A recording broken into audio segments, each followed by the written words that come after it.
నమస్తే పబ్లిక్ ముందుగా అందరికీ శ్రీరామనవమి శుభాకాంక్షలు. ఇయాల ప్రతి ఒక్కరు శ్రీ సీతారాముల కళ్యాణానికి పోయి మంచిగా పూజలు చేసే ఉంటారు.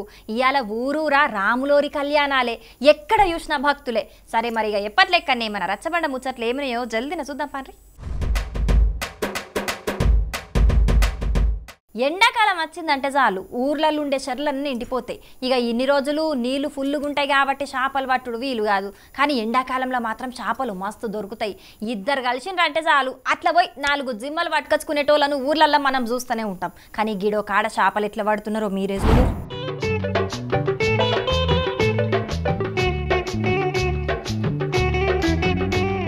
చూస్తున్న రానుల్లా చేపల కోసానికి జనాలు ఎట్లా దేవులాడుతున్నారో. చెరువు నిండా మనుషులే ఉన్నారు.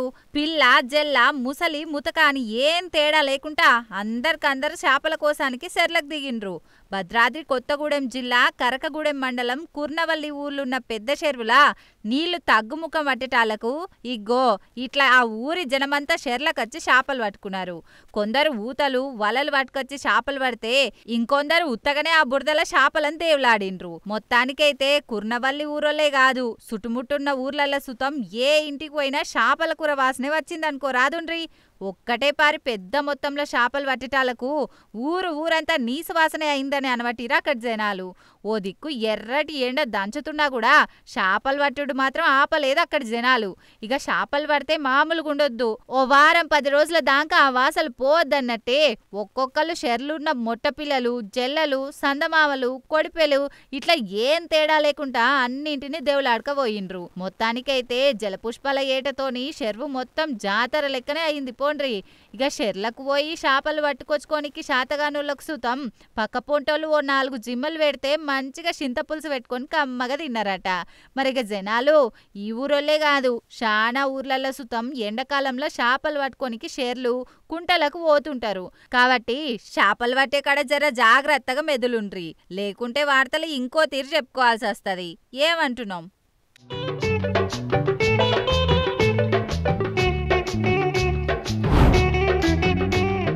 ఎండాకాలం వచ్చిందంటే గడియకు మస్తు దూపైతే ఉంటుంది.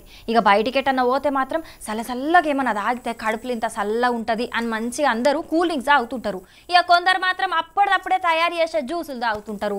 కండ్ల ముంగట్నే పండ్లతోని జ్యూసులు తయారు చేస్తారు కాబట్టి ఏం కాదు. కానీ బాటిల్ కొనుక్కొని తాగేటోళ్ళు మాత్రం జర పైలముల్లో. ఈ మాట నేనెందుకు చెప్తున్నానంటే ఇగో గీ ముచ్చట తెలిసినాక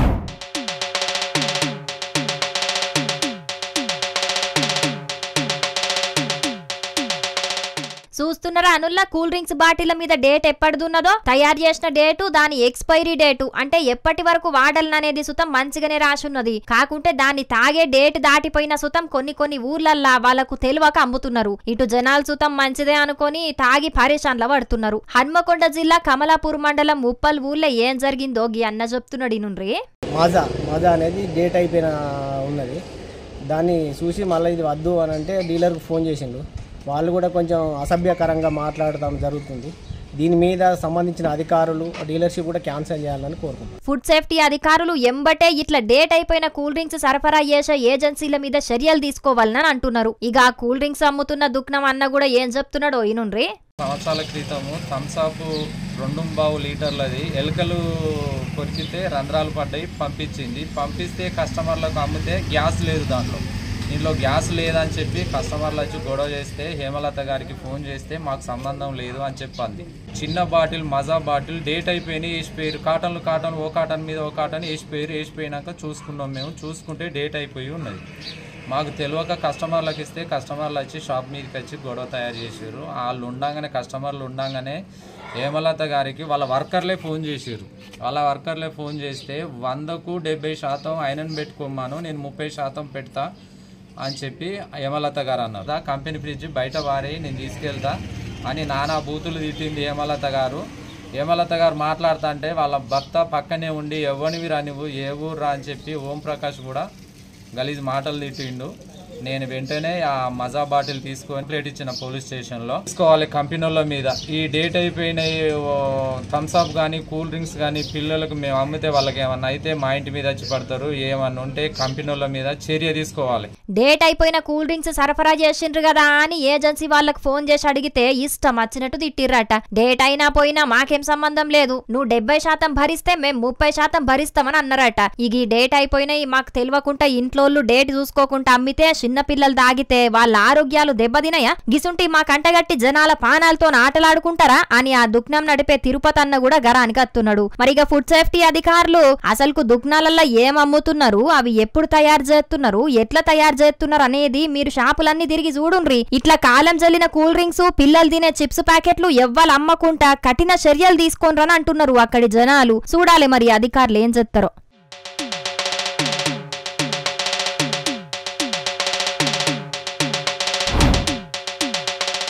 ఇయాలేపు చాలా ఊర్లలో జనాలు పడుతున్న సమస్యలల్లా ముందు వరుసలు ఉండేది కోతుల సమస్య కూడా. అవునుల్లా, ఈ కోతుల సమస్య గురించి అసెంబ్లీలోనే ఎమ్మెల్యేలు మాట్లాడే పరిస్థితి వచ్చిందంటే కోతులతోని ఎంత తక్లీఫ్ అవుతున్నదో అర్థం చేసుకోవచ్చు. ఇక ఈ కోతులతోని వశం అయితే లేదని చెప్పి గిడ ఏం చేసిండ్రో చూడు రోపరి.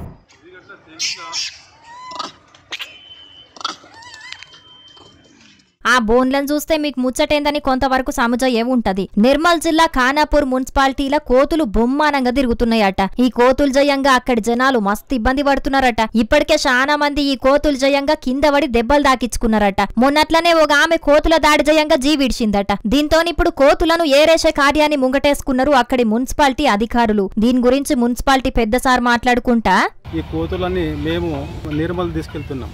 అక్కడ వాళ్ళు తీసుకెళ్లిన తర్వాత వాళ్ళు ఫారెస్ట్లో వదిలిపెడుతున్నారు. కాబట్టి ఖానాపూర్ పట్టణ ప్రజలకి గమనించవలసిన ఒక అవసరం. మీకు ఎక్కడైనా మీ ఖానాపూర్ వీధుల్లో కానీ ఎక్కడైనా ఉన్నా కూడా మా ఆఫీస్లో ఒక అప్లికేషన్ రాసి ఇవ్వండి. దానిపైన మేము చర్య తీసుకొని ప్రత్యేకంగా కోతుని పట్టేసి నిర్మల్ ఫారెస్ట్ రేంజ్ ఆఫీసుకు తీసుకెళ్తున్నాం. ఇన్నర్ కదా పబ్లిక్, మీ కోతులు ఎక్కడ గానొచ్చినా మున్సిపాలిటీల ఫిర్యాదు పెడితే చాలు మీకు మళ్ళా కోతులు కండ్ల పడకుండా చేస్తారట. మరిగా దీని మీద కోతులు పట్టేటోళ్ళు ఏమంటున్నారో ఈనుండ్రి. ఖానాపూర్లో కోతులు పట్టడానికి మన మున్సిపాలిటీ ద్వారా అందరు రమ్మన్నారు, వచ్చినాము. ఇవాళ స్టార్ట్ చేసిన వరకు కోతికి 450 రూపాయలు లెక్కన పడుతున్నాము. పట్టి మన చించోళ్ళు నిర్మల్ దగ్గర ఆపరేషన్ చేయించడానికి తీసుకెళ్తున్నాం సార్. అట్లా ఆపరేషన్ చేయించి ఒక వారం రోజులు అట్లా మేపి మళ్ళీ జంగల్కేసి విడిచిపెడతారు సార్. ఈ కోతులను పట్టుకపోయి ముందుగల్లా మొగ కోతులకు పిల్లలు పుట్టకుండా ఆపరేషన్ చేసి వారం రోజుల దాకా వాటిని సాది అడవిలు ఇడిచిపెడతామని అంటున్నారు. ఈ ముచ్చట్ల జనాలు మాట్లాడుకుంటా కోతులను పట్టుడే కాదు, అవిటిని ఖచ్చితంగా పునరావాస కేంద్రానికి తీసుకుపోవాలి. అంతేగాని తీసుకుపోయి పక్క పంటున్న అడవిలు ఇడిచిపెడితే మళ్ళా ఇండ్లకే అత్తయ్యని అంటున్నారు. కోతుల్ని పట్టుకొని దాన్ని పునరావాస కేంద్రానికి తరలించాలా. అక్కడ అవిటికి ఏదైతే తినడానికి అవసరానికి ఏవైతే ఉన్నాయో పండ్లు పొలాలు దానికి అందుబాటులో కూడా తీసుకురావాలా. ఎట్టికి ఇప్పుడు తీసుకుపోయి ఆడ వదిలేస్తే అవి మళ్ళీ కూడా ఊర్ల మీదకే వస్తాయి. మరక్కడి జనాలన్నట్టు ఈ ఊరోళ్ళు పక్కూరుకు దగ్గర ఇడిచిపెడితే పక్కూరోళ్ళు ఇంకో ఊరు దగ్గర ఇడిచిపెట్టకుండా వీటిని పునరావాస కేంద్రానికి తరలించి కోతులకు తిండికి ఏర్పాట్లు చేయాలని డిమాండ్ చేస్తున్నారు. చూడాలి మరి పెద్ద సార్లు చెప్పినట్టు జనాలకు దూరంగుండే అడవిలనే ఇడిచిపెడతారో ఏం కథనో గాని ఇదే పని అన్ని ఊర్లలో కూడా చేస్తే ఇటు ఇండ్లల్ల జనాలే కాదు అటు పంటలు కాపాడుకునే తందుకు రైతులకు సుతం గోస తప్పుతుంది. కాబట్టి రాష్ట్రం అంతటా సుతం కోతుల తిప్పలు లేకుండా చెయ్యాలని అంటున్నారు కోతులతోని అవస్థ పడుతున్నోళ్ళు.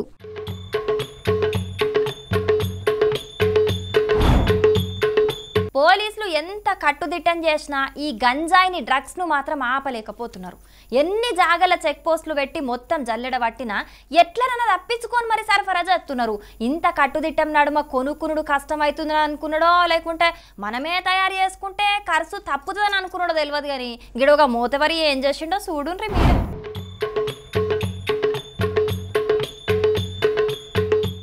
ఎవరి గురించో చెప్తామని చెప్పి ఈడ పోలీసులేదో చెట్ల దగ్గర ఫోటోలు దిగింది చూయిస్తున్నారేందని అనుకుంటున్నారా? జర సైసు ఆడికే వస్తున్నాం. ఇగో ఈడ కానొస్తున్న ఏం చెట్లో ఏర్పాటు చేసిన రానుల్లా చూస్తుంటే బంతి చెట్ల లెక్కనే కానొస్తున్నాయి కదా.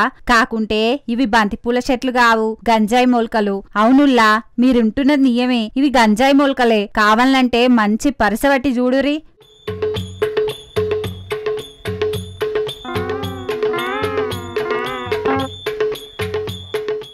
గంజాయి మొలకలు ఎట్లుంటాయో తెలిసినోళ్ళు వీటిని ఏర్పాటు చేస్తారు. ఇక తెలియనోళ్ళు ఇప్పటికైనా అవి ఎట్లుంటాయో తెలుసుకుంటారు. పెద్దపల్లి జిల్లా సుల్తానాబాద్ మండలం కాట్నిపల్లిలున్న సిరి రైస్ మిల్లుల ఈ గంజాయి మొలకలను పెంచుతున్నారట.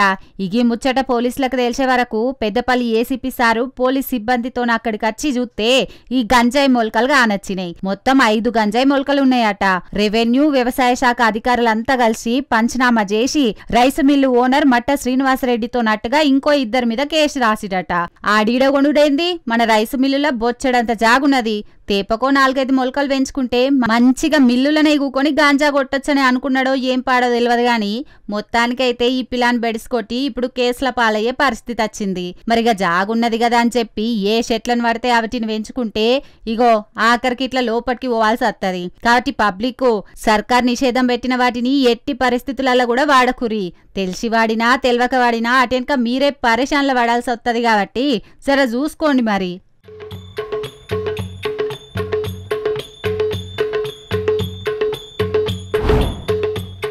అధికారుల తప్పిదమో లేకుంటే మిషన్లు చక్కగా పనిచేయకనో తెలియదు కానీ మొత్తానికైతే అప్పుడప్పుడు పూరి గుడిసెలకు చిన్న చిన్న రేకుల ఇండ్లకు సుతం లక్షల బిల్లు వేసిన వార్తలు మనం మస్తుగానే చూస్తాం కదా. సేమ్ గసుంటి వార్త నేను లగ్గిది కూడా. మరి ముచ్చటేందో తెలియాలంటే మరి ఈ వార్తను మీరు పురాగరుచుకోవాల్సిందే. చూద్దాం పాని మరి.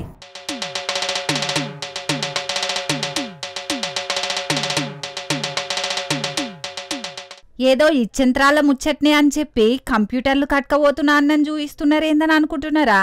ఇగో ఈడ కంప్యూటర్ ముంగట కూకున్న అన్నదేనుల్లా ముచ్చట. ఈ అన్న పేరు అదపాక హరికృష్ణ. శ్రీకాకుళం జిల్లా లావేరు మండలం వెంకటాపురం జంక్షన్ దగ్గర కామన్ సర్వీస్ సెంటర్ నడుపుతున్నాడు. ఇన్ని రోజులు మంచిగానే ఉన్నది గాని ఈ నెల 11 తారీఖు నాడు హనుమాన్ ట్రేడర్స్ స్క్రాప్ బిజినెస్ పేరు మీద 36,19,244 రూపాయల జీఎస్టీ పన్ను కట్టాలనని అధికారులు నుంచి ఉత్తరం వచ్చిందట. అసలుకు ఏం జరిగిందో ఆ అన్ననే చెప్తున్నాడు. ఇనుండ్రి. ప్రకాశం జిల్లా ఒంగోలు కూలి పనికి చేసుకోవడానికి వెళ్ళాను. అక్కడ ఒక వైష్ణవి బార్ అండ్ రెస్టారెంట్ అనే రెస్టారెంట్లో వర్క్ చేశాను. 2008 నుంచి 2016 వరకు అక్కడ వర్క్ చేసి ఉన్నాను. అక్కడ వర్క్ చేసిన టైంలో నౌకర్నామా కోసం వాళ్ళు నా ఆధారు మరియు పాన్ జిరాక్స్లు తీసుకుని ఉన్నారు. తీసుకున్న తర్వాత వాళ్ళు నౌకర్నామా అనేది చేసి ఉన్నారు. ఆ తర్వాత నేను కొన్ని రోజులు పనిచేసిన తర్వాత 2016లో నేను నా యొక్క తల్లిదండ్రులకి ఆరోగ్య పరిస్థితి బాగాలేకపోవడం వలన నేను నా సొంత ఊరు బరిణికంకి వచ్చి ఉన్నాను. వచ్చిన తర్వాత ఇంకా అక్కడికి వెళ్ళడానికి వీలవ్వకపోవడం వలన నేను ఇక్కడే పక్కనే మా ఊరు పక్కనే వెంకటాపురం అనే గ్రామంలో జిరాక్స్ షాప్ సొంతంగా పెట్టుకున్నాను. ఇన్నరా ఆ యాళ్ళ వాళ్ళు ఈ అన్న దగ్గర నుంచి అన్ని పత్రాలు తీసుకొని ఈయన పేరు మీదనే జీఎస్టీ వచ్చేటట్టు చేసినట్టున్నారు. గందుకే ఇప్పుడు ఈయన పేరు మీద జీఎస్టీ వచ్చినట్టున్నది. ఈ ముచ్చట తెలిసి శ్రీకాకుళం జీఎస్టీ అధికారులను కలిసి అసలు ముచ్చట చెప్తే అక్కడి అధికారులు ఏ అడ్రస్ తోని నోటీసులు వచ్చినాయో అదే అడ్రస్ కు దీంతోని నాకేం సంబంధం లేదని మళ్ళా పోస్ట్ చేయమని చెప్తే అట్లనే చేసిండట. కాకుంటే జీఎస్టీ అధికారులు మాత్రం పన్ను కట్టకుంటే హరికృష్ణ పేరు మీద ఉన్న 15 సెంట్ల భూమిని జప్తు చేస్తామని నోటీసులు చెప్పిరట. రాష్ట్ర ప్రభుత్వం ఈ విషయాన్ని దృష్టిలో పెట్టుకొని నాకు న్యాయం చేస్తారని చూస్తున్నాను. నా యొక్క ఏదైతే నోటీసులో వచ్చిన అమౌంట్ ఏదైతే ఉందో ఆ అమౌంట్ కట్టని ఎడల నా పేరు మీద 15 సెంట్లు పొలం అనేది ఉన్నది. దాన్ని జప్తు చేస్తామని చెప్పి నోటీసులో వివరించారు. కావున నాకున్న ఆస్తి ఏదైనా ఉందంటే ఆ 15 సెంట్లే. ఆ 15 సెంట్లు రాష్ట్ర ప్రభుత్వం చొరవ తీసుకొని 15 సెంట్లు నాదే ఉండేటట్టుగా చూడాలని. ఆ పన్నుతోని జీఎస్టీతోని నాకేం సంబంధం లేదు కాబట్టి నా భూమి జప్తు చేయకుండా కాపాడాలని అంటున్నాడు. మరిగా జీఎస్టీ అధికారులు జర నోటీసులు పంపించింది అసలుకేనా లేదా అనేది విచారణ చెయ్యుర్రి. లేకుంటే పాపం ఇట్లా అమాయకులు బాధపడే పరిస్థితి వస్తుంది కాబట్టి జర చూసుకొని పని చేయుర్రని అంటున్నారు ఈ ముచ్చట తెలిసిన అక్కడి జనాలు. పల్లెల్లో ఉపాధి లేక ఇబ్బంది పడే జనాల కోసానికి సెంటర్ సర్కారు ఉపాధి హామీ పథకం కింద జనాలకు ఉపాధి చూపిస్తుంటది. ఇక ఎండాకాలం వచ్చిందంటే చాలా జగల పనులే ఉండేవి కాబట్టి పల్లెల్లో ఉండేటోళ్ళు ఉపాధి హామీ పనులకు పోతుంటారు. కానీ ఈ నడుమ సర్కార్ కొన్ని గ్రామ పంచాయతీలను మున్సిపాలిటీలకు దగ్గర్లున్న చిన్న చిన్న ఊర్లను మున్సిపాలిటీలలో కలిపే వరకు వాళ్ళకు పనులు చేసే ఛాన్స్ కోల్పోతున్నారు. గందుకే గిడో కాడ మహిళలంతా ఏం చేసిరో చూడు.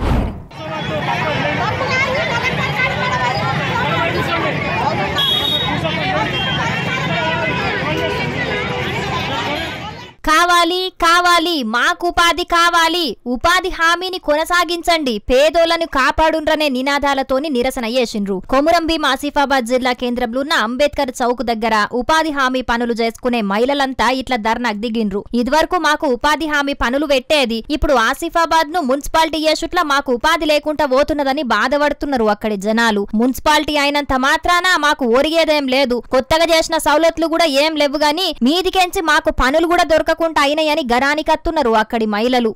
20 సంవత్సరాల నుంచి మేము పని చేస్తాం సార్. గరీబ్ పిల్లలు కానీ చదువుకు దానికి దీనికి మాకు సహాయపడుతుంది. భార్య భర్తలు పని చేస్తేనే ఈ కాలంలో గడుతున్నాం. మాకు 500-1000 మందిల పనులు ఉన్నాయి, ఉపాధి పని చేసేటోళ్ళం. వీళ్ళందరూ బతకాలంటే ఎట్లా బతుకుతాం? మా కడుపు మీద ఇట్లా కొడితే మేము ఎట్లా బతుకుడు? అందుకే మేము ధర్నా చేస్తాను, మాకు న్యాయం కావాలి. ఇన్నరా వాళ్ళ బాధ ఏందో? మేము ఉపాధి హామీ పథకం షాలైన కాడి నుంచి పనులు చేస్తున్నాం, ఇప్పుడు మున్సిపాలిటీ జయంగా మాకు పనులు పెట్టకుంటే మేమెట్లా బతుకుడని ప్రశ్నిస్తున్నారు. ఇప్పటికైనా మమ్మల్ని రాజంపేట గ్రామ పంచాయతీ కిందికి మార్చి ఉపాధి హామీ పనులను కల్పించి ఆదుకోవాలని సర్కార్ను డిమాండ్ చేస్తున్నారు. అయ్యా సీఎం రేవంత్ రెడ్డి సారు, గ్రామాలు దాంట్లో ఉండే జనాలు అభివృద్ధి మున్సిపాలిటీలో కలిస్తే మంచిదే గాని పేదలు పేదోళ్ళ లెక్కుండగానే ఊర్లను మున్సిపాలిటీలో కలిపితే ఇగో గిట్లనే నిరసన చేస్తారు. కాబట్టి జర ఇప్పటికైనా ప్రజలకు ఆమ్దాని పెరిగేటట్టు ఆలోచనలు చెయ్యాలని అంటున్నారు అక్కడి జనాలు. చూడాలి మరి రేవంత్ అన్న సర్కారు ఉపాధి పనులు లేక అవస్థపడుతున్న జనాల కోసానికి ఏం చేస్తుందో.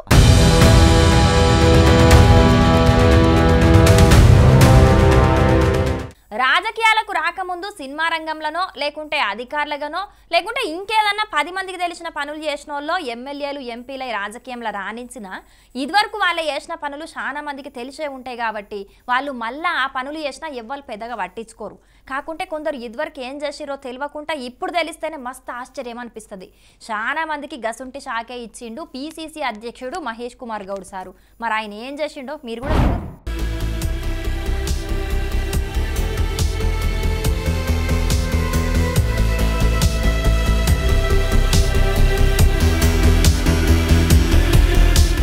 తెలంగాణ కాంగ్రెస్ పెద్ద మహేష్ కుమార్ గౌడ్ సారు ఏదో షో చేయడానికో లేకుంటే ఉత్తగా డ్రెస్ వేసుకొని వీడియోలు తీసుకునేందుకో ఇట్లా చేస్తలేడు. ఆయనే కరాటేల నియంగానే మస్తు ఆర్ఫరు.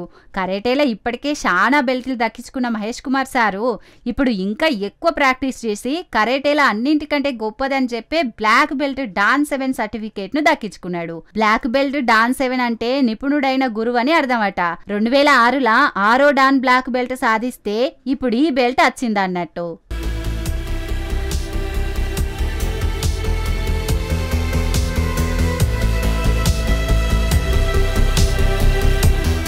ఓకినవా మార్షల్ ఆర్ట్స్ అకాడమీ ఈ సర్టిఫికేట్ ను మహేష్ కుమార్ గౌడ్ సార్కి ఇచ్చింది. తెలంగాణ స్పోర్ట్స్ కరాటే అసోసియేషన్ అధ్యక్షుని హోదాలా ఈ బెల్ట్ తీసుకున్నాడు.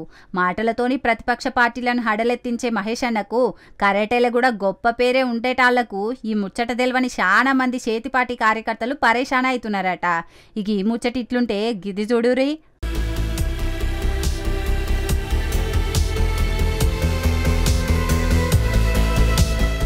ఈడ అదిరిపోయే స్టెప్పులతోని డాన్సులు చేస్తున్నది ఎవలో ఏర్పాటు చేసిన రానుల్లా రాజోలు ఎమ్మెల్యే దేవ వరప్రసాద్ సారు. అంబేద్కర్ కోనసీమ జిల్లా సకినేటిపల్లి మండలం సకినేటిపల్లి లంకల జరిగిన అమ్మవారి జాతరలో పాల్గొన్న వరప్రసాద్ సారు అభిమానులతోని కలిసి ఇట్లా డాన్సులు చేస్తే ఇప్పుడు ఈ వీడియో ఆ డాన్స్ కంటే ఎక్కువ స్పీడ్ గా తిరుగుతున్నది జనసేన గ్రూపులల్లా.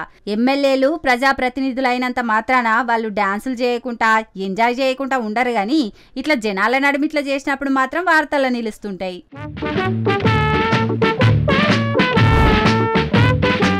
9 నెలలు అంతరిక్ష కేంద్రంలోనే చిక్కుకుపోయి మొన్నట్లనే క్షేమంగా భూమి మీదకి వచ్చిన సునీత విలియమ్స్ ఎప్పుడు కానొస్తుందా ఎప్పుడు మాట్లాడుతుందా అని చాలా మంది ఎదురు చూస్తున్నారు.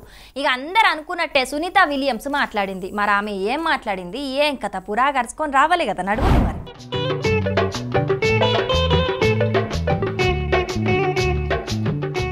అంతరిక్షం నుంచి చూస్తే మన భారతదేశం మస్తు బ్రహ్మాండంగా గానొస్తుందని ఆస్ట్రోనాట్ సునీత విలియమ్స్ చెప్పింది. ఉత్తర భారతదేశంలో ఉన్న హిమాలయాలు, గుజరాత్ తీరంలో ఉన్న ఫిషింగ్ బోట్లు కూడా అద్భుతంగా గానొచ్చినాయట. ఇక రాత్రిపూట అంతరిక్ష కేంద్రం నుంచి ఇండియాను చూస్తే చాలా పట్టణాలలో ఎలుగుతున్న లైట్లు భలే గమ్మత్తుగా అనిపించినాయట. హిమాలయాల మీది నుంచి ప్రయాణం చేసిన ప్రతిసారి తోటి ఆస్ట్రోనాట్ విల్మోర్ ఫోటోలు తీసేటోడట. హిమాలయాల అద్భుతమైన ఫోటోలను విల్మోర్ తీసిండని అన్నది.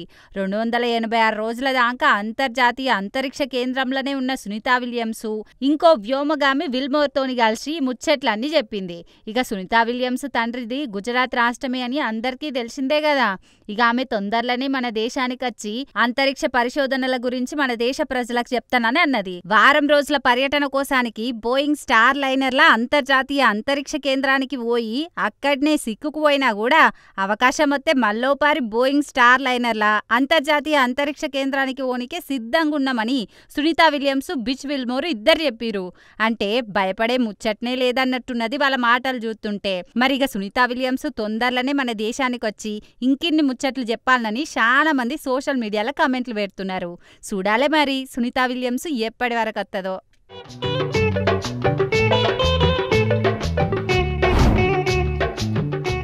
ఇగో ఇవుల్లా ఇయ్యాల్టి మన రచ్చబండ ముచ్చట్లు. ఇవాళ మేము చెప్పిన ముచ్చట్లన్నీ జబర్దస్త్గా ఉన్నాయిలే. దినం ఇంతకంటే ఖతర్నాక్ ముచ్చట్లను దేవులాడి మీకోసం పట్టుకొస్తూనే ఉంటాం. కాబట్టి మన రాజ్ న్యూస్ ఛానల్ను మరవకుండా చూస్తూనే ఉండు. రిసర్నా ఉంటాం. నమస్తే.